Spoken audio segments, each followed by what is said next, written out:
আসসালামু আলাইকুম সকলকে। আশা করি তোমরা সকলে অনেক ভালো আছো এবং সুস্থ আছো।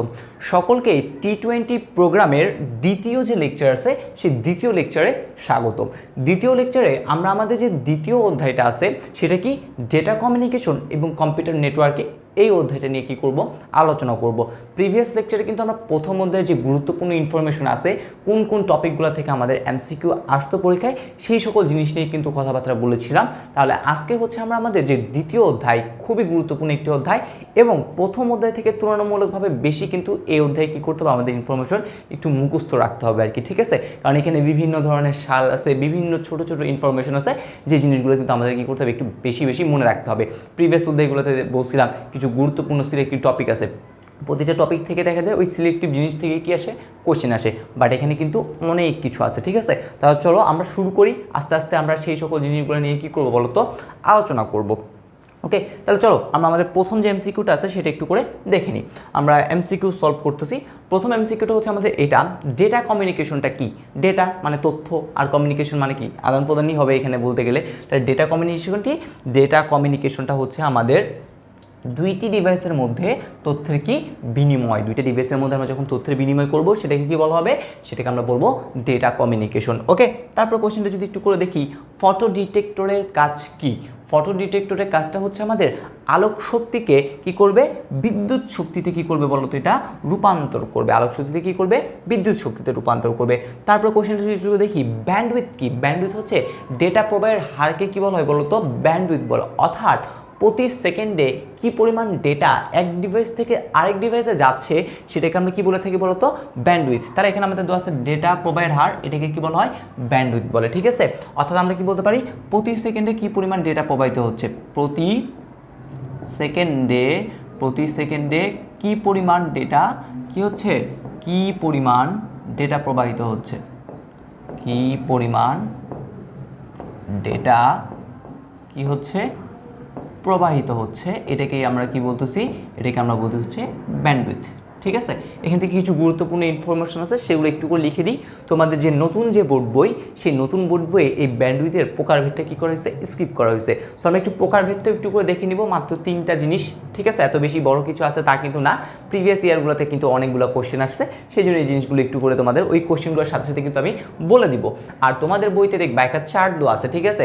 অর্থাৎ ভিডিও স্ট্রিমিংয়ের জন্য কী করতে হবে, তারপর হচ্ছে তুমি কী কী ইন্টারনেট ব্রাউজিংয়ের জন্য তোমার কত অর্থাৎ ব্যান্ডউইথ দরকার হবে। সো এখানে দেখবে একটা চার্ট আছে, সেই চার্টটা কিন্তু অবশ্যই তোমরা কী করে ফেলবা, ভালো মতো দেখে নেবা বই থেকে, ওইটা অনেক অনেক বেশি ইম্পর্টেন্ট, ঠিক আছে। আর এই ব্যান্ডউইথের একটা একক আছে, এই ব্যান্ডউইথের একক কি, এই ব্যান্ডউইথের এককটা হচ্ছে বিপিএস।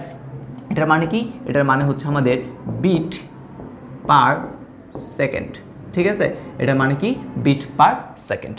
অর্থাৎ প্রতি সেকেন্ডে কত বিট ডেটা এক ডিভাইস থেকে আরেক ডিভাইসে যাচ্ছে, সেটাই হইতেছে কি আমাদের ব্যান্ডউইথ। এখন দেখো, আমি যদি তোমাকে একটা কোশ্চেন বলি, সেই কোশ্চেনটা কি, আমি কোশ্চেনটা বললাম হচ্ছে তোমাকে এরকম, একটা চ্যানেলের মধ্য দিয়ে, একটা চ্যানেল আছে, ঠিক আছে, একটা মাধ্যম আছে আর কি, সেই একটা চ্যানেলের মধ্য দিয়ে, আমি জাস্ট একদম সহজ করে বলি, একটা চ্যানেলের মধ্য দিয়ে প্রতি 10 সেকেন্ডে, আমি বললাম প্রতি 10 সেকেন্ডে কি করলো, 10 সেকেন্ডে 1000 বিট ডেটা কী হয় বলো তো, ট্রান্সফার হয়। আমি তোমাকে বললাম একটা চ্যানেলের মধ্য দিয়ে 10 সেকেন্ডে 1000 বিট ডেটা ট্রান্সফার হয়। তা আমাদের কোশ্চেন আসতে পারে তার ব্যান্ডউইথ কত। তাহলে আমরা জানি ব্যান্ডউইথ মানে কি, প্রতি সেকেন্ডে কি পরিমাণ ডেটা যাচ্ছে, তাহলে প্রতি সেকেন্ড মানে কি 1 সেকেন্ড। তাহলে এই 1 সেকেন্ডের ডেটা যাবে 1000 ডিভাইডেড বাই হচ্ছে 10 এত বিট। তাহলে আলটিমেটলি কী পাচ্ছি আমরা, আলটিমেটলি পাচ্ছি হচ্ছে আমরা 100 বিট। অর্থাৎ আমাদের ব্যান্ডউইথটা কি, আসলে আমাদের ব্যান্ডউইথটা হচ্ছে আমাদের 100 বিপিএস, ঠিক আছে।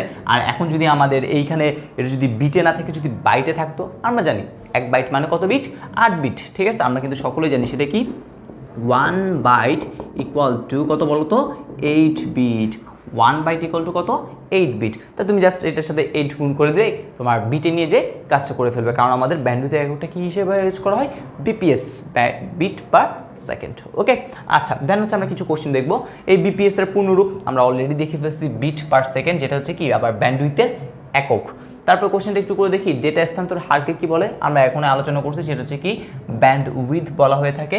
তারপর হচ্ছে ভয়েস ব্যান্ড কোথায় ব্যবহার করা হয়, আমরা কিছুক্ষণ আগে যেটা বললাম সেটা হচ্ছে এই যে ব্যান্ডউইথ আছে না, এই ব্যান্ডউইথকে আমরা 3টা ভাগে ভাগ করতে পারি, ঠিক আছে। ব্যান্ডউইথকে আমরা কয়টা ভাগে ভাগ করতে পারি? 3 ভাগে ভাগ করতে পারি। প্রথমটা হচ্ছে আমাদের কি ব্যান্ড বলো তো? প্রথমটা হচ্ছে আমাদের ন্যারো ব্যান্ড, ঠিক আছে? ন্যারো ব্যান্ডের পরে বলো তো কি ব্যান্ড? এটা তারপরটা হচ্ছে আমাদের ভয়েস ব্যান্ড, ঠিক আছে? এবং সর্বশেষ হচ্ছে আমাদের কি বলো তো? সর্বশেষ হচ্ছে আমাদের ব্রডব্যান্ড, ঠিক আছে? সর্বশেষ হচ্ছে আমাদের কি? ব্রডব্যান্ড। তাহলে এখন এই যে ন্যারো ব্যান্ডটা আছে, এই সেই ন্যারো ব্যান্ডের আমার যে স্পিড সেটা হয়ে থাকে 45 থেকে কত জানো? 300 বিট পার সেকেন্ড হয়ে থাকে, ওকে? আর এই ন্যারো ব্যান্ডের একটা এক্সট্রা একটা নাম আছে, সেটাকে বলা হয় সাব ভয়েস ব্যান্ড, ঠিক আছে? ন্যারো ব্যান্ডকে আমরা কি বলে থাকি? আমরা বলে থাকি হচ্ছে সাব ভয়েস ব্যান্ড বলে থাকি। আর এটার উদাহরণটা আমরা কোথায়? এটা আমরা দেখবো হচ্ছে টেলিগ্রাফে, ঠিক আছে? আমাদের যে টেলিগ্রাফ আছে, সেই টেলিগ্রাফে আমরা কি করে থাকি? এই ন্যারো ব্যান্ডটা ইউজ করে থাকি। এবার হচ্ছে ভয়েস ব্যান্ডটা কি? ভয়েস ব্যান্ডটা সাধারণত হয়ে থাকে 9600 বিপিএস পর্যন্ত হয়ে থাকে আর কি, ঠিক আছে? আর ভয়েস ব্যান্ডটা আমরা কই ব্যবহার করে থাকি? এটা টেলিগ্রাফে। আর এই জিনিসটা আমরা ইউজ করে থাকি হচ্ছে টেলিফোনে, ঠিক আছে? আমরা টেলিফোনে, এছাড়া হচ্ছে কম্পিউটার থেকে প্রিন্টারে যে ডেটা আদান প্রদান করি, সেখানে আমরা এই ভয়েস ব্যান্ডটা ইউজ করে থাকি। আর ব্রডব্যান্ডের যদি আমরা বলি সীমাটা কি?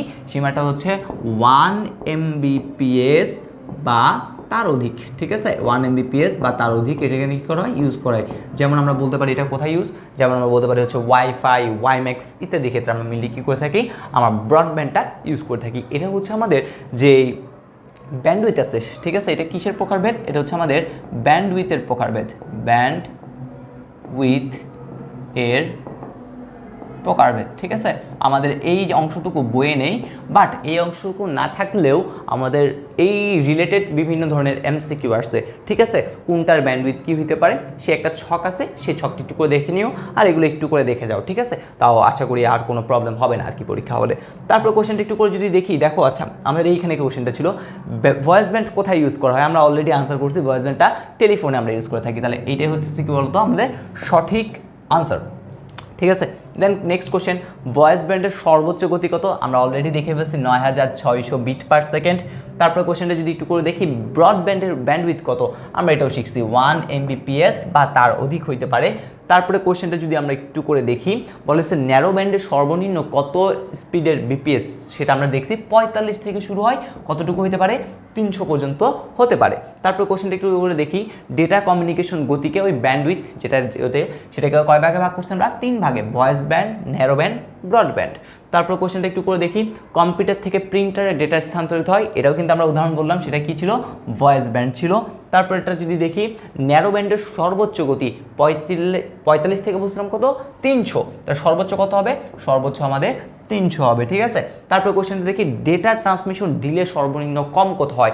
ডেটা ট্রান্সমিশন ডিলে সর্বনিম্ন হয় হচ্ছে আমাদের আইসোক্রোনাস যেটা আছে সেটা, অর্থাৎ সিনক্রোনাস এবং অ্যাসিনক্রোনাস দুইটা মিক্স হয়ে কি তৈরি করে? আইসোক্রোনাসটা তৈরি করে। আমরা সাধারণত যে কি করি, লাইভ যে সরাসরি যে সম্প্রচার হয় সেটা কার উদাহরণ? এই আইসোক্রোনাসের কি বলতো উদাহরণ, ঠিক আছে? সেখানে একদম সময়ের ব্যবধান নাই বলে হচ্ছে কি আমরা লাইভটা সুন্দরভাবে দেখতে পারি আর কি, এই হচ্ছে জিনিস। তারপর আমরা যদি একটু করে আসি, অ্যাসিনক্রোনাস ট্রান্সমিশনের সুবিধা কি? অ্যাসিনক্রোনাস ট্রান্সমিশন জিনিসটা কি? অ্যাসিনক্রোনাস মানে হচ্ছে সময়ের সাথে নয় আর কি, ঠিক আছে? আর এই অ্যাসিনক্রোনাস ট্রান্সমিশন পদ্ধতিতে ক্যারেক্টার বাই ক্যারেক্টার ডেটা কী হবে বলো তো? ট্রান্সমিট হবে। ক্যারেক্টার বাই ক্যারেক্টার কী হবে? ডেটা ট্রান্সমিট হবে। আর এই অ্যাসিনক্রোনাসের যদি কর্মদক্ষতা বলি, কর্মদক্ষতা অনেকবার আসে, কর্মদক্ষতা একটু আমরা মনে রাখবো, সেটা হচ্ছে কত? 72.73%। এটা হচ্ছে কি তার? এটা হচ্ছে তার দক্ষতা। অ্যাসিনক্রোনাসের দক্ষতা কত? 72.73%, ঠিক আছে? আর এই অ্যাসিনক্রোনাসের একটা সুবিধা কি? সেটা হচ্ছে প্রাইমারি স্টোরেজ ডিভাইসের প্রয়োজন হয় না। যখন আমরা কিবোর্ড থেকে কি করি? ডেটা আনি, ঠিক আছে? কিবোর্ডে যখন ইউজ করি তখন মেনলি কোনটা হয়? এই অ্যাসিনক্রোনাস ট্রান্সমিশনটা কিন্তু হয়ে থাকে আর কি। তারপরে কোশ্চেনটা যদি দেখি, 5 কিলোবাইট ডেটা আদান প্রদানের ক্ষেত্রে অ্যাসিনক্রোনাসের দক্ষতা, অ্যাসিনক্রোনাসের দক্ষতা কিছু না আগেই বললাম, সেটা হচ্ছে কত? 72 হচ্ছে কত বলো তো? 73%, ঠিক আছে? আর এটা দক্ষতা বের করে একটা সহজ একটা সূত্র আছে, অর্থাৎ অ্যাসিনক্রোনাসের জন্য। অ্যাসিনক্রোনাসে তো আমরা বললাম ক্যারেক্টার বাই ক্যারেক্টার কী হবে? ডেটা ট্রান্সমিট হবে। আর আমরা জানি ওয়ান ক্যারেক্টার মানে কি? ওয়ান ক্যারেক্টার মানে হচ্ছে 8 বিট, ঠিক আছে? ওয়ান ক্যারেক্টার মানে হচ্ছে কি? 8 বিট, অর্থাৎ এক ক্যারেক্টার পর এক ক্যারেক্টার যাবে। অর্থাৎ আমি পাঠাতে যদি চাই, এটাকে আমরা বলবো প্রকৃত ডেটা। আমি যদি কি করতে চাই বলো তো? আমি যদি 8 বিট ডেটা পাঠাতে যাই, তখন দেখা যায় এই এক ক্যারেক্টারের সাথে অতিরিক্ত 3টা বিট কি হয় বলো তো চলে আসে, অর্থাৎ আমাদের মোট ডেটাটা কি হয়, আমাদের এখানে মোট ডেটাটা হয় হচ্ছে 8টা তোর বিট আসেই, তার সাথে হচ্ছে আরও 3 বিট এক্সট্রা আসে, তার মানে কত বিট হয়ে যায় তখন 11 বিট হয়ে যায়। ঠিক আছে, তাহলে আমাদের দক্ষতা মানে কি, আমরা সকলেই জানি দক্ষতা ইকুয়াল হচ্ছে উপরে বসে প্রকৃত ডেটা, নিচে বসে মোট ডেটা ইন্টু হচ্ছে কত 100%। তাহলে আলটিমেটলি তখন ক্যালকুলেশন করে পাই আমরা 72.73%। সো তুমি চাইলে এই কিলোবাইটটাকে বিটে নিতে হবে, ঠিক আছে, কারণ আমরা জানি সেটা কি অ্যাসিনক্রোনাসে 8 বিট ডেটা স্থানান্তরের জন্য আমরা কি করে থাকি 3টা অতিরিক্ত বিট কি করে হয় ইউজ করা হয়। সো এইখান থেকে হচ্ছে তোমরা এই কিলোবাইটকে বাইটে নাও, নিয়ে করলেও দেখবা এই 72.73 কিন্তু আসবে। ঠিক আছে, অ্যাসিনক্রোনাসের কর্মদক্ষতা কত 72.73%। আর সিনক্রোনাস কি করবে, অ্যাসিনক্রোনাসের ঠিক আরেকটা জিনিস, সেটা হচ্ছে কি সিনক্রোনাস কি ও করলো character by character data transmit, আর ও করবে কি ও করবে হচ্ছে আমাদের ব্লক বাই ব্লক বা প্যাকেট আকারে সে কী করবে ডেটা ট্রান্সমিট। আর প্রতিটা প্যাকেটে 80 থেকে 132টি কি থাকতে পারে বলতো ক্যারেক্টার থাকতে পারে। ঠিক আছে, 80 থেকে কত 132টি। তারপর দেখো আচ্ছা, আমরা যদি একটু করে সিনক্রোনাসের কথা যেহেতু বলতেছিলাম একটু করে বলেই নিই, তাহলে 80 থেকে কি বললাম 132টি কি থাকতে পারে বলতো অর্থাৎ ক্যারেক্টার থাকতে পারে আর কি। সো আমরা এই যে 80 ক্যারেক্টার এটাকে আমরা কি বলতে পারি বলতো, আমরা এটাকে বলতে পারি 80 বাইট। 80 ক্যারেক্টারকে আমরা কি বলতে পারি 80 বাইট। আর এখান থেকে আমরা যদি বিটে কনভার্ট করি তাহলে 80 ইন্টু কী হবে বলতো 8, এত কত হবে বিট হবে। ঠিক আছে, আচ্ছা, সো আমাদের যে প্যাকেটটা আছে বা যে ব্লকটা আছে আমাদের সিনক্রোনাস ডেটা ট্রান্সমিশনের জন্য, এটা অবশ্যই কার জন্য, এটা হচ্ছে আমাদের সিনক্রোনাস। ঠিক আছে, তাহলে আমরা বলতে পারি এই সিনক্রোনাস ডেটা ট্রান্সমিশনে আমাদের এই 80টা ক্যারেক্টার বা এক প্যাকেট পাঠানোর জন্য এক্সট্রা আমাদের 4 বাইট দরকার হয়। কত বাইট 4 বাইট। অর্থাৎ আমি পাঠাতে যাচ্ছি আমি প্রকৃত যে ডেটা, আমার যে প্রকৃত ডেটা সেই প্রকৃত ডেটা কত বলতো 80 বাইট আমি পাঠাতে চাচ্ছি, কত 80 বাইট। কিন্তু মোট ডেটা দেখা যায় এখানে আরও এক্সট্রা 4 বাইট পরিমাণ জায়গা কি করে নিয়ে ফেলে, অর্থাৎ 80 বাইট তো যাবেই, তার সাথে আরও এক্সট্রা হেডার ফাইল এবং টেইলার ফাইল মিলে মোট 4 বাইট কি করে জায়গা দখল করে। তাহলে মোট কত হইলো দেখো তো, মোট হয়ে গেল হচ্ছে আমাদের 84 বাইট। ঠিক আছে, তাহলে আমরা এখান থেকে যদি কর্মদক্ষতা যদি বের করি, অর্থাৎ এটা যদি দক্ষতা বের করতে চাই, তাহলে দক্ষতা হচ্ছে উপরে কি হবে প্রকৃত ডেটা, নিচে কি হবে মোট ডেটা ইন্টু কত বলতো 100%। ওকে, সো এখন আমরা 80কে জাস্ট 84 দ্বারা ভাগ করলে আমাদের কিন্তু কি হবে বলতো চলে আসবে 80 ইন্টু 100 ডিভাইডেড বাই যদি আমরা 84 দিই, আর দেখা যায় 95.23% আসে। এটা কত আসে দেখো তো 95.23%। তার মানে হচ্ছে আমাদের সিনক্রোনাসের ডেটা ট্রান্সমিশনের যে দক্ষতা সেটা হচ্ছে 95.23%। অর্থাৎ আমরা বলতে পারি সিনক্রোনাসের কর্মদক্ষতাটা কি বেশি। এটা কিন্তু আমাদের সিকিউ গতেও বা ঘতেও কিন্তু দেখবা মাঝে মধ্যে কিন্তু এই কোশ্চেনটা আসছে আর কি। ঠিক আছে, তোমাদের নতুন বইতে বা এই ম্যাথটা করানো নাই, বাট এই ম্যাথটা কিন্তু খুবই গুরুত্বপূর্ণ একটি ম্যাথ। আর এই সিনক্রোনাসটা মিললে হচ্ছে আমরা মোবাইল নেটওয়ার্কিংয়ের ক্ষেত্রে কিন্তু কী করে থাকি ইউজ করে থাকি আর কি। ঠিক আছে, আর আইসোক্রোনাস তো বললাম যেখানে হচ্ছে ডেটা ট্রান্সমিশনের যে একদম ডিলে সেটা সর্বনিম্ন পর্যায়ে রাখা হয়, আর এটার উদাহরণটা হতে পারে হচ্ছে লাইভ টেলিকাস্ট। ঠিক আছে, খুবই গুরুত্বপূর্ণ একটা এমসিকিউ ছিল। এবার আসে আমাদের ডেটা ট্রান্সমিশন যে মোড আছে সেই মোডের উপর ভিত্তি করে ডেটা ট্রান্সমিশনকে আমরা 3টা ভাগে ভাগ করতে পারি আর কি। ঠিক আছে, এটা কিসের উপর ভিত্তি করে, দিক কোন দিক থেকে কোন দিকে ডেটা যাচ্ছে তার উপর ভিত্তি করে 3টা ভাগে ভাগ করতে পারি। প্রথমে যে ডেটা সেটাকে বলা হচ্ছে সিমপ্লেক্স। প্রথমে যেটা আছে সেটাকে আমরা কি বলে থাকি, সেটাকে আমরা বলে থাকি হচ্ছে সিমপ্লেক্স। তারপরে যেটা আছে সেটা হচ্ছে কি সিমপ্লেক্সের পরে হচ্ছে আমাদের হাফ ডুপ্লেক্স। সিমপ্লেক্সের পর হচ্ছে আমাদের হাফ ডুপ্লেক্স এবং সর্বশেষে হচ্ছে আমাদের ফুল ডুপ্লেক্স। ঠিক আছে, সিমপ্লেক্স, হাফ ডুপ্লেক্স এবং হচ্ছে কি ফুল ডুপ্লেক্স। সো এই যে 3টা আছে এই 3টাই হইতেছে কি বলতো আমাদের হচ্ছে ডেটা প্রবাহের দিকের উপর ভিত্তি করে ডেটা ট্রান্সমিশনকে আমরা এই 3টা ভাগে কী করতে পারি বলতো ভাগ করতে পারি। ঠিক আছে, আর এই 3টা ভাগের মধ্যে একটু করে উদাহরণ এবং এদের কাজ কি, সিমপ্লেক্স হচ্ছে শুধুমাত্র একদিকে প্রবাহিত হয়। ঠিক আছে, এই সিমপ্লেক্সে কী হবে বলতো, সিমপ্লেক্সে হচ্ছে শুধুমাত্র একদিকে প্রবাহিত, অর্থাৎ ডেটা যেটা আমি পাঠাবো সেটা কী হবে, একদিকে প্রবাহিত হবে, শুধুমাত্র একদিকেই কী হবে, ডেটা প্রবাহিত হবে। যেমন আমরা উদাহরণ হিসেবে এখানে বলতে পারি কি উদাহরণ আমরা দিতে পারি, আমরা দিতে পারি হচ্ছে রেডিও, তারপর হচ্ছে কত, টিভি। ঠিক আছে, রেডিও টিভি থেকেই কিন্তু আমাদের কাছে কি আসে, ডেটাগুলো আসে, আমরা কীগুলো সেগুলো কী করি, শ্রবণ করি বা দেখি। ঠিক আছে, হাফ ডুপ্লেক্সটা কি, হাফ ডুপ্লেক্সটা হচ্ছে উভয় পাশ থেকে হবে কিন্তু যুগপৎ না। ঠিক আছে, উভয় দিক থেকে ডেটা ট্রান্সফার কিন্তু যুগপৎ না, উভয় দিক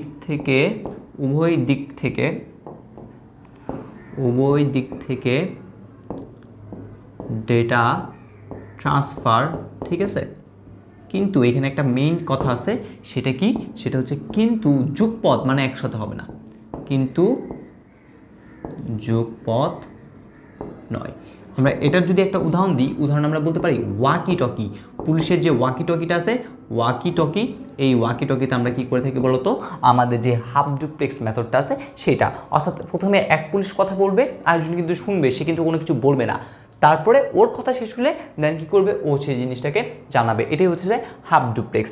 আরেকটা হচ্ছে কি বলতো, আরেকটা হচ্ছে আমাদের ফুল ডুপ্লেক্স। ঠিক আছে, এই ফুল ডুপ্লেক্সে কী হয়, এই ফুল ডুপ্লেক্স হচ্ছে আমাদের একই সাথে কী হবে বলতো, উভয় দিকে ডেটা ট্রান্সমিট হবে।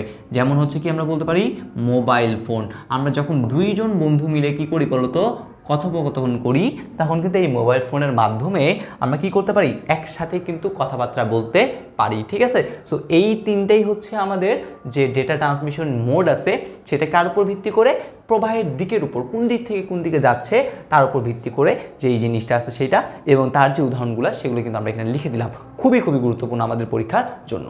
ওকে, তাহলে চলো আমরা একটু এই কোয়েশ্চেনটা দেখি। বলেছে একই সাথে উভয় প্লে দিয়ে ডেটা স্থানান্তর সম্ভব কোনটা। তা একই সাথে উভয় দিক থেকে ডেটা স্থানান্তর, একই সাথে উভয় দিকে, সেটা কি, ফুল ডুপ্লেক্স। আমাদের আছে অপশনটা, এই তো সি নাম্বার অপশনটা আছে, ফুল ডুপ্লেক্স। তাহলে হয়ে গেল। এখন চলো আমরা নেক্সট কোয়েশ্চেনটা দেখি। কম্পিউটার ও মাল্টিমিডিয়া প্রজেক্টরের মাধ্যমে ডেটা সঞ্চালন মোড কোনটা। এটা অবশ্যই হচ্ছে কী হবে বলতো, আমাদের হাফ সিমপ্লেক্স। এটা আমাদের কী হবে বলতো, সিমপ্লেক্স। কম্পিউটার এবং মাল্টিমিডিয়ার মধ্যে হচ্ছে যে ইয়াটা হবে সেটা কী হবে, সিমপ্লেক্স। তারপরে আসি ডেটা ট্রান্সমিশন মোড কত প্রকার। আমরা কিন্তু কিছুক্ষণ আগেই দেখলাম সেটা কার উপর ভিত্তি করে, প্রবাহের দিকের উপর ভিত্তি করে এই মোডটা হচ্ছে কত প্রকার, 3 প্রকার আর কি। ঠিক আছে, আরেকটা আছে সেটা হচ্ছে কতজন প্রাপক সেটা পাচ্ছে। ঠিক আছে, তার উপর ভিত্তি করে এটা আবার কত প্রকার ভাইয়া, 3 প্রকার। সেই জিনিসটা কি কি এটা একটু করে বলে দিই। আরেকটা পদ্ধতি বললাম। ঠিক আছে, এটা হচ্ছে একটা জিনিস, এটা হচ্ছে কিসের উপর ভিত্তি করে, এটা হচ্ছে প্রবাহের দিক। আমাদের এইখানে যেটা দেওয়া আছে এটা কি, এটা হচ্ছে প্রবাহের দিক। ঠিক আছে, প্রবাহের দিক এর উপর ভিত্তি করে হচ্ছে এটা কি এইরকম হতে পারে। আর এটা যেটা লিখি সেটা হচ্ছে প্রাপক। ঠিক আছে, কতজন প্রাপক সেটা পাচ্ছে, সেই প্রাপকের সংখ্যার উপর ভিত্তি করে আমরা প্রাপকের সংখ্যার উপর ভিত্তি বলি, প্রাপকের সংখ্যা উপর ভিত্তি। তাহলে প্রাপকের সংখ্যার উপর ভিত্তি করে এটাকে আমরা আবার 3 ভাগে ভাগ করতে পারি। কি কি সেই ভাগ, প্রথম ভাগটা হচ্ছে আমাদের ইউনিকাস্ট।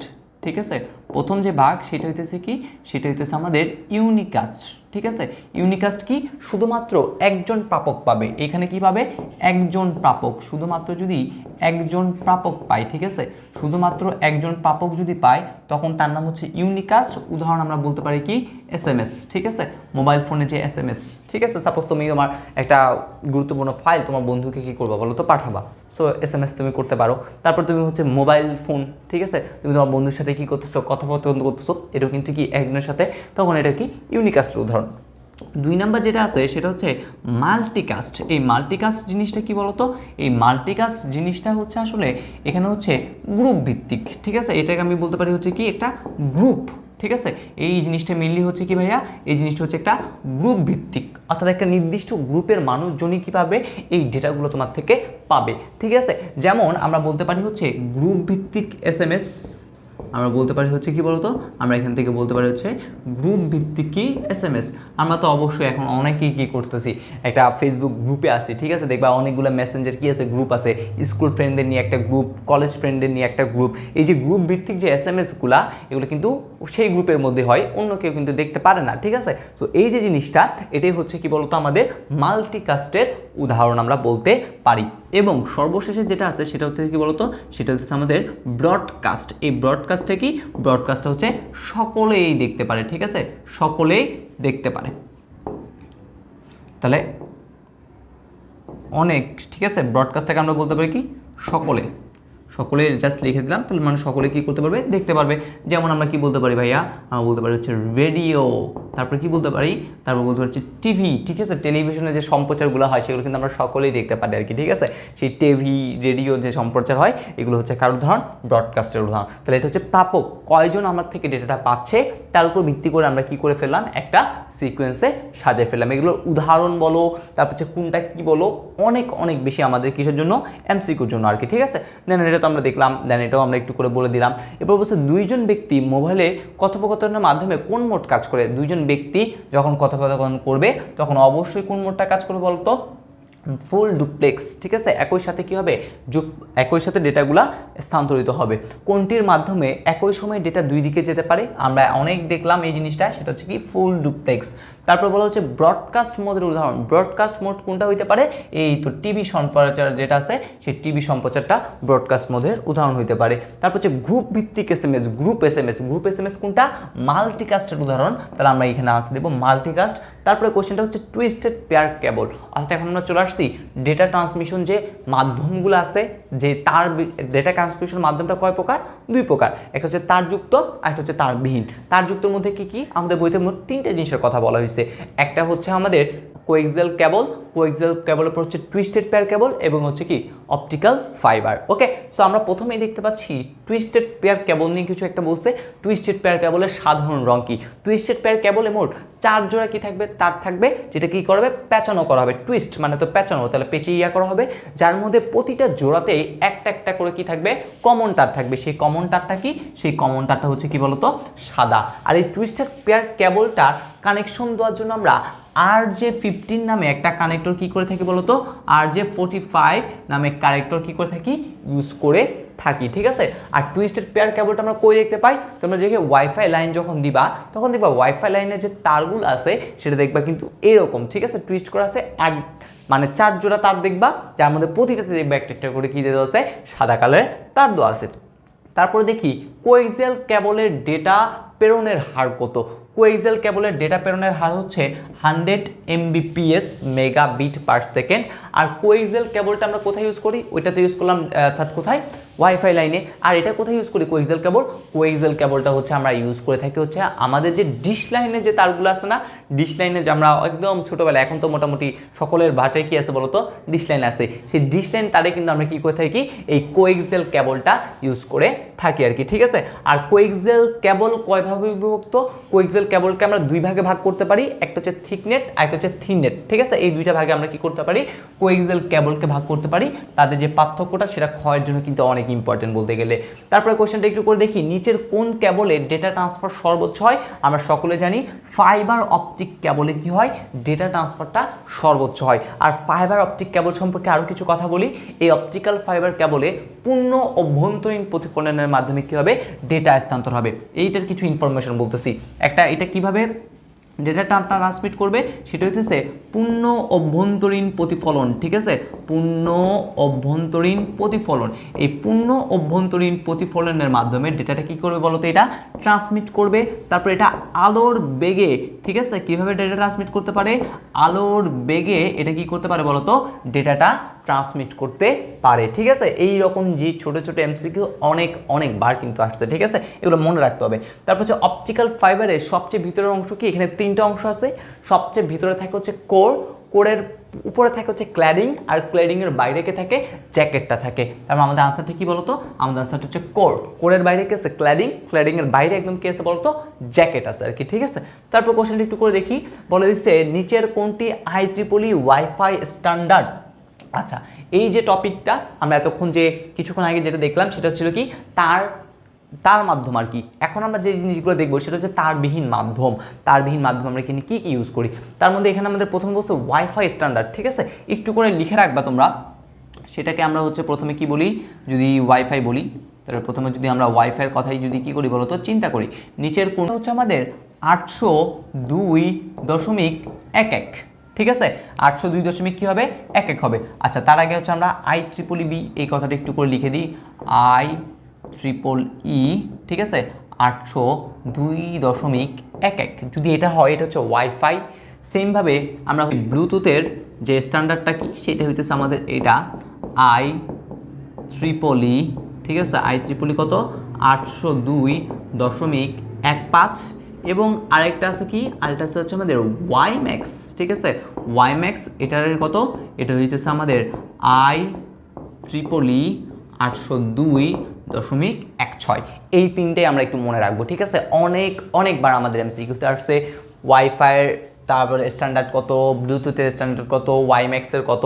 সো এই জিনিসটা তাহলে প্রথমটা হচ্ছে কত 11, ওয়াইফাইয়ের জন্য 11, ব্লুটুথ ওয়াইম্যাক্সের জন্য কত 15, আর এটা হচ্ছে কত 16। এই জিনিসটা একটু করে মাথায় রাখতে হবে। তারপরে কোশ্চেনটা যদি একটু আসি, ব্লুটুথের মাধ্যমে তৈরি নেটওয়ার্ককে কী বলা হয়?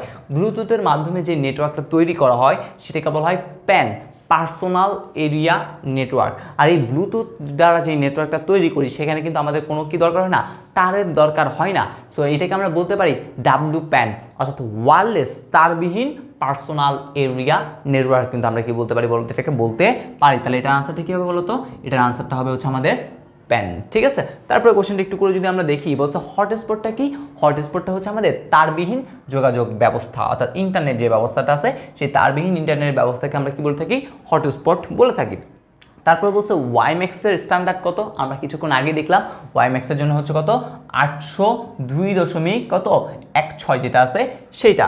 তারপরে কোশ্চেনটা যদি দেখি জিও স্টেশনারি আর্থ অরবিট, এই অরবিটে কি বলছে? স্যাটেলাইট ভূমি থেকে কত উচ্চতায় নির্দিষ্ট কক্ষপথে রাখতে হয়? 36,000 কিলোমিটার উপরে কি করতে হয়? রাখতে হয়, ঠিক আছে। তোমাদের বইতে দেখবা এই যে অপশনটা, এই জিনিসটা আসলে 34,000 কিলোমিটার কিন্তু তোমাদের বইতে দেওয়া আছে, ঠিক আছে। এটা হচ্ছে তোমাদের যে নতুন বই সেই নতুন বইতে দেওয়া আছে। আর এই কোশ্চেনটা তো হচ্ছে আরও আগে আসছিল আর কি, এই জন্য আমি এটাই রেখে রেখেছি। এবার বলছে নিচের কোনটি ব্লুটুথ স্ট্যান্ডার্ড? আমরা পড়ছি 802.15, 802.15 হচ্ছে ব্লুটুথ, 16 হচ্ছে ওয়াইম্যাক্স, আর একটা হচ্ছে কি ওয়াইফাইয়ের মধ্যে পড়ে। তারপরে কোশ্চেনটা, একটা পিকোনেটে মোট কতটি স্লেভ নোট থাকতে পারে? একটা পিকোনেটে সর্বমোট 255টি কি করতে পারে বলো তো? এই নোট থাকতে পারে, ঠিক আছে। তার মধ্যে এই 255টার মধ্যে 60টি কি থাকে? সক্রিয় থাকে। 60টি দেখা যায় কি থাকে বলতো? সক্রিয় থাকে। আর বাকি যে নোটগুলো আছে সেগুলো আসলে কি থাকে বলতো? নিষ্ক্রিয় থাকে। তাহলে আমাদের আনসার হবে কত? 255টাই হবে আনসার। তারপরে বলা হয়েছে সাশ্রয়ীভাবে পাহাড়ি এলাকায় কার্যকরী নেটওয়ার্ক স্থাপনের জন্য কোন মাধ্যমটি সুবিধাজনক? এটা অবশ্যই হচ্ছে আমাদের যে ওয়াইম্যাক্স আছে সেই ওয়াইম্যাক্স মাধ্যমটা কি বলতো? সুবিধাজনক। তারপর বলছে মাইক্রোওয়েভ প্রযুক্তির অসুবিধা দূর করতে কোন প্রযুক্তি আবশ্যক? অবশ্যই যে কৃত্রিম উপগ্রহ আছে সেই কৃত্রিম উপগ্রহটা আবশ্যক। টেলিভিশনের রিমোট কন্ট্রোলে আমরা কোন রশ্মিটা ব্যবহার করে থাকি? IR, ইনফ্রারেড, ঠিক আছে। IR মানে আবার ইনফ্রারেড রে দিও না, কেমিস্ট্রিতে কিন্তু এরকম একটা কোশ্চেন আসে। তারপরে বলা হয়েছে IEEE 802.11 প্রযুক্তির সাহায্যে কোন নেটওয়ার্কটি তৈরি করা যাবে? তাহলে IEEE 802.11 এটা মানে হচ্ছে যে কি বলতো? এটা মানে হইতেছে আমাদের ওয়াইফাই। আর ওয়াইফাইয়ের মাধ্যমে তুমি তৈরি করতে পারবা LAN, local area network. Local area নেটওয়ার্কটা আছে, এই তো খ নাম্বার অপশনটাই হচ্ছে আমাদের কারেক্ট আনসার, ঠিক আছে। তারপরে কোশ্চেনটা একটু করে দেখি, মোবাইলের কোন প্রজন্ম? আমরা এতক্ষণ ধরে ওই কথাবার্তাগুলো ছিল তারবিহীন যোগাযোগ ব্যবস্থা, এখন আমরা চলে আসছি আমাদের যে মোবাইল ফোনের যে প্রজন্ম আছে, ঠিক আছে। মোবাইল ফোনের যে 5টা প্রজন্ম আছে সেই 5টা প্রজন্ম থেকে কিন্তু মাঝে মধ্যে দেখেন যে অনেক এমসিকিউ আসে। তো সেই এমসিকিউগুলো এখন আমরা কি করবো বলো তো? দেখবো। তার প্রথম এমসিকিউ হচ্ছে মোবাইলের কোন প্রজন্ম হতে ইন্টারনেটের ব্যবহার শুরু হয়? কোন প্রজন্ম হতে ইন্টারনেটের ব্যবহার শুরু হয়? আনসারটা হচ্ছে দ্বিতীয় প্রজন্ম থেকে, ঠিক আছে।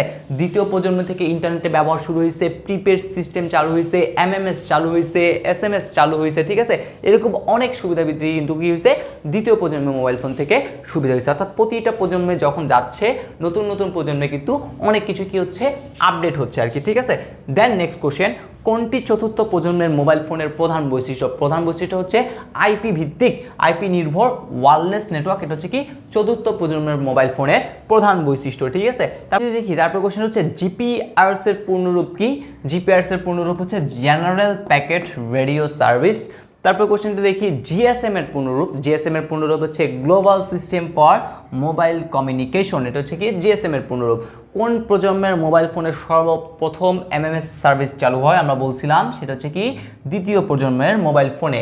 গ্রিন ফোন বলা হয় কোন প্রযুক্তির ফোনকে? এটা হচ্ছে CDMA, code division multiple access, ঠিক আছে, এই পদ্ধতিটিকে বলা হয়ে থাকে। তারপর হচ্ছে কোন প্রজন্মের মোবাইল ফোনে আলট্রা ব্রডব্যান্ড গতি ইন্টারনেট সেবা প্রদান করা হয়েছে? চতুর্থ প্রজন্মের যে মোবাইল ফোন আছে সেটাতে।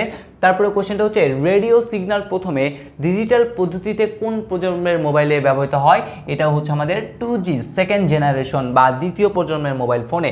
ক্লায়েন্ট সার্ভার নেটওয়ার্ক ব্যবহৃত হয় কোন ক্ষেত্রে? লোকাল এরিয়া নেটওয়ার্ক ক্ষেত্রে আমরা এই যে ক্লায়েন্ট সার্ভার নেটওয়ার্কটা আছে সেটা কি করে থাকি বলতো?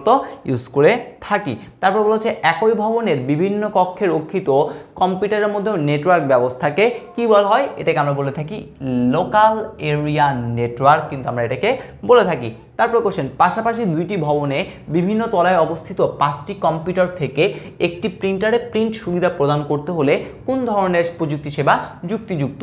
সেটা হচ্ছে কি হবে আমাদের হচ্ছে এটা আনসার হবে লোকাল এরিয়া নেটওয়ার্ক বা ল্যান। 10টি কম্পিউটার একটা তারের সাথে সংযুক্ত থাকলে সেটি কোন ধরনের নেটওয়ার্ক? দেখো এখন যে জিনিসটা সেটা হচ্ছে নেটওয়ার্ক টপোলজিতে আমরা চলে আসছি, ঠিক আছে। বিভিন্ন ধরনের 6 প্রকারের আমাদের নেটওয়ার্ক টপোলজি আছে। তার সুবিধা অসুবিধা হতো সিকিউর জন্য অনেক বেশি ইম্পর্টেন্ট, আর আমাদের এমসিকিউর জন্য তো অবশ্যই দরকার আর কি, ঠিক আছে। সো এখানে বলা হয়েছে 10টি কম্পিউটার একটি তারের সাথে যুক্ত থাকলে কোন ধরনের নেটওয়ার্ক? দেখো একটা তার, ঠিক আছে, একটা ব্যাকবোন মূল তার, সেটার সাথে যুক্ত থাকে কে?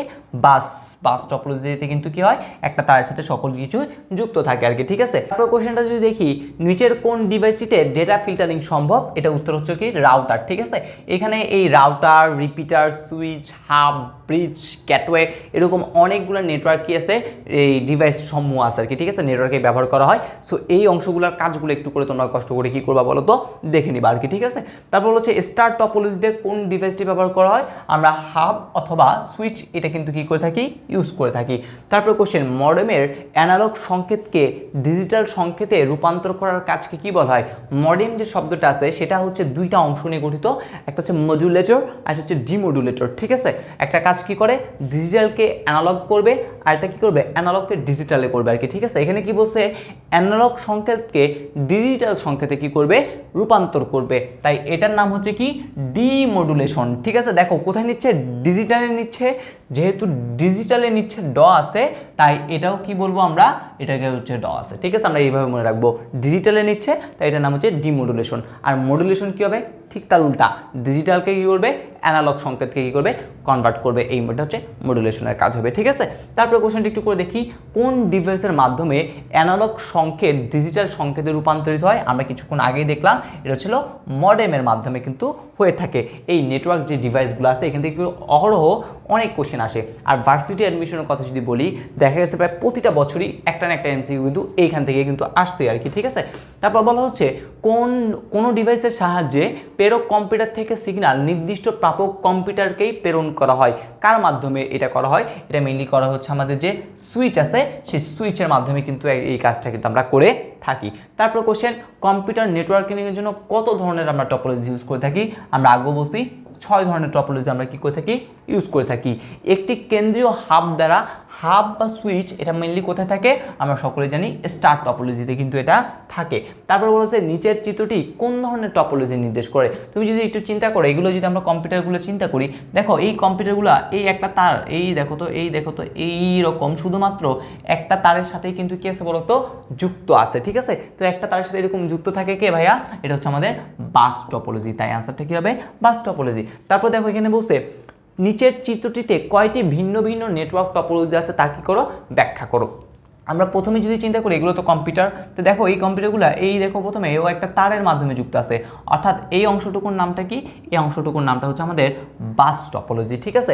তারপরে যদি একটু চিন্তা করি, এইখানে যে টপোলজিটা দেখো একটা মাথার সাথে আর একটা মাথা, একটা মাথার সাথে একটা মাথা কানেক্টেড আছে, তাই এই টপোলজির নাম কি? এই টপোলজির নাম হচ্ছে আমাদের রিং টপোলজি, ঠিক আছে। তারপর যদি আমরা একটু চিন্তা করি, দেখো এই কম্পিউটারের সাথে এটা প্রত্যেকটা, অর্থাৎ একটা কম্পিউটারের সাথে প্রতিটা কম্পিউটার কিন্তু কি আছে? এখানে যুক্ত আছে, তাই এটার নাম কি? এটার নাম হচ্ছে আমাদের মেশ টপোলজি, ঠিক আছে। এবং সর্বশেষে যদি একটু আমরা আসি এইখানে ক্ষেত্রে যদি আসি, দেখো এখানে কিন্তু অনেকগুলো শাখা পোশাকা কিন্তু বেরিয়েছে তার গাছের মতো, অর্থাৎ এই যে টপোলজি এটাকে আমরা বলে থাকি কি বলতো, এটাকে আমরা বলে থাকি ট্রি টপোলজি। সো দেখো আমরা মোটামুটি সকল টপোলজি নিয়ে কি করে ফেললাম, দেখে ফেললাম আর কি, ঠিক আছে। আর এখানে যদি আমাদের কি থাকে, হাব থাকতো, এখানে হচ্ছে কি আছে, হাব আছে, সেই হাবের সাথে হচ্ছে এখানে হচ্ছে কি করছি আমরা, এখানে হচ্ছে আমাদের যে বিভিন্ন ধরনের এই বাকি যে নোটগুলো লাগিয়েছি, তাহলে এটাই হবে কি, এটাই হবে হচ্ছে আমাদের স্টার টপোলজি আর কি, ঠিক আছে। তাহলে আমরা মোটামুটি সকল টপোলজি দেখলাম। আর এটাকে তুমি একত্রে কি বলতে পারো, হাইব্রিড। দেখো এখানে অনেকগুলো ইউজ করছি, তাহলে এখানে আলটিমেটলি কয়টা টপোলজি, 1 2 3 4, আর আমাদের এই 4টা টপোলজি আমরা এখানে কি করছি বলতো, ইউজ করেছি, ঠিক আছে। তারপরে কোশ্চেনটা একটু করে যদি দেখি, রহিম বাসায় নেটওয়ার্ক স্থাপনের জন্য দোকান থেকে RG45 কানেক্টর এবং একটা সুইচ কিনে আনে। তাহলে দেখো সুইচ বা হাব আমরা কোন টপোলজির ক্ষেত্রে ব্যবহার করে থাকি বলতো, সুইচ বা হাব আমরা ইউজ করে থাকি স্টার টপোলজিতে আমরা কি করে থাকি, ইউজ করে থাকি, ঠিক আছে। তারপর কোশ্চেনটা একটু করে দেখি, ক্লাউড কম্পিউটিং এর সুবিধা। ক্লাউড কম্পিউটিং এর সুবিধা হচ্ছে কি, সাশ্রয়ী ও সহজলভ্য, ঠিক আছে। আমাদের মোটামুটি হচ্ছে লেকচারের শেষ হয়ে গেছে। আমরা লেকচারটা শেষ করার আগে কিছু গুরুত্বপূর্ণ জিনিস ছিল সেটা একটু করে দেখাই দিই। সেটা হচ্ছে একটা মেশ টপোলজির থেকে কিছু গুরুত্বপূর্ণ কোশ্চেন আসে আর কি, ঠিক আছে। সেই মেশ টপোলজিটা সবার আগে আমি এখানে কি করতেছি, আঁকতেছি মেশ টপোলজি। এই হচ্ছে আমাদের কি বলতো, এটা হচ্ছে আমাদের সেই মেশ টপোলজি। এটা কি টপোলজি, এটা হইতেছে আমাদের মেশ টপোলজি। এই মেশ টপোলজিতে দেখো প্রতিটা কম্পিউটার কিন্তু সবার সাথে কি যুক্ত আছে, ঠিক আছে। তাহলে আমাদের এই মেশ টপোলজিতে যদি n সংখ্যক কি থাকে বলতো, আমাদের যদি এখানে nটি যদি কি থাকে, নোড থাকে আর কি, ঠিক আছে। সো প্রতিটি নোডের জন্য সংযোগের প্রয়োজন হবে, প্রতিটি নোডের জন্য আমাদের কতটা সংযোগ দরকার হবে, এই প্রতিটা নোডের জন্য আমাদের n-1টি কি দরকার হবে বলতো, n-1টি সংযোগের প্রয়োজন হবে, ঠিক আছে, সংযোগের প্রয়োজন। তাহলে ভাই মানে কি হইলো, মানেটা একটু করে বুঝাই দিই। দেখো তাহলে আমাদের এখানে নোড আছে কয়টা বলতো, আমাদের এই অঙ্কে n এর ভ্যালুটা হচ্ছে কত বলতো, 4, 4টা নোড আছে। তাহলে আমি যদি এই নোডের কথা যদি চিন্তা করি, দেখো এটার কয়টা সংযোগ দরকার হবে, অবশ্যই n-1, তার মানে কয়টা, 3টা। দেখো তো 3টা সংযোগ হয়েছে কিনা, এই একটা 2টা, এই একটা 3টা। সেমভাবে তুমি যদি এটারও আসো দেখবা 3টা, 1টা 2টা 3টা। তাহলে প্রতিটা নোডের জন্যই আমাদের 3টা করে কি দরকার, সংযোগ দরকার, ঠিক আছে। এটা হচ্ছে একটা এমসিকিউ। এবং আরেকটা এমসিকিউ হচ্ছে এখানে, এটা হচ্ছে এরকম মোট তারের সংখ্যা, ঠিক আছে। এখানে মোট আমরা কতগুলো তার ইউজ করতেছি, সেই তারের সংখ্যা equal to n/n-1 divided by হচ্ছে কত, 2। তাহলে আমাদের এখানে কয়টা নোড ছিল, 4। তাহলে আমরা দিই 4 ইন্টু 4-1 মানে হচ্ছে 3 ডিভাইডেড বাই হচ্ছে 2। তাহলে 2 কাটলে 2, তাহলে 3 দুগুণ কত হয় বলো তো, 6। অর্থাৎ আমাদের এখানে মোট 6টা কি লাগছে, তার দরকার হয়েছে। দেখো 1টা 2টা 3টা 4টা, 1 5 1 6, ঠিক আছে। সো এইরকম কিন্তু কিছু ট্রিকি এমসিকিউ কিন্তু আমাদের আসতেই পারে, কোথায় থেকে, মেশ টপোলজি থেকে। তারপর দেখা যেতে পারে হচ্ছে ওইখান থেকে বললো একটা কম্পিউটার স্থাপন করলে বা সরাই নিলে বা যুক্ত করলে কিছু হবে কিনা, এরকম কিছু মাঝে মধ্যে দেখা গেছে কোশ্চেন আসছে আর কি, ঠিক আছে। সো আমাদের মোটামুটি এই যে দ্বিতীয় অধ্যায় থেকে কি কি টাইপ ভিত্তিক কোশ্চেন আসতে পারে তা হচ্ছে আমরা একটা সংক্ষিপ্ত একটা কি করে ফেললাম, আলোচনা করে ফেললাম। আর অবশ্যই ভাই বই পড়ার তো কোনো কি নাই, বিকল্প নাই, ঠিক আছে। যত বেশি বই পড়বো তত বেশি আমরা জানতে পারবো। আর এই সাজেশন ক্লাসগুলো মেনলি হচ্ছে তোমাদের কোন কোন জিনিসগুলো একটু পড়তে হবে বা কোন কোন জিনিসগুলোতে একটু বোঝানোর জিনিস আছে, সেই জিনিসগুলো একটু বোঝানো আর কি, ঠিক আছে। প্রথম আর দ্বিতীয় অধ্যায়ে তো মূলত এত কিছু বোঝানোর থাকে না। আমাদের যখন হচ্ছে তৃতীয় চতুর্থ পঞ্চমে যাবা তখন কিন্তু অনেক কিছু বোঝানোর আছে, সেই বোঝানোর জিনিসগুলো কিন্তু অবশ্যই আরও ভালো মতো বুঝাবো। বাট এই প্রথম দ্বিতীয় অধ্যায়ের মধ্যে যতটুকু সম্ভব ছিল সেই ততটুকুই কিন্তু হচ্ছে আমরা কি করছি, বুঝে দেওয়ার চেষ্টা করছি। খুব শীঘ্রই তোমাদের সাথে দেখা হচ্ছে T20 প্রোগ্রামের যে তৃতীয় পর্ব আছে সেই তৃতীয় পর্বে। আসসালামু আলাইকুম সকল।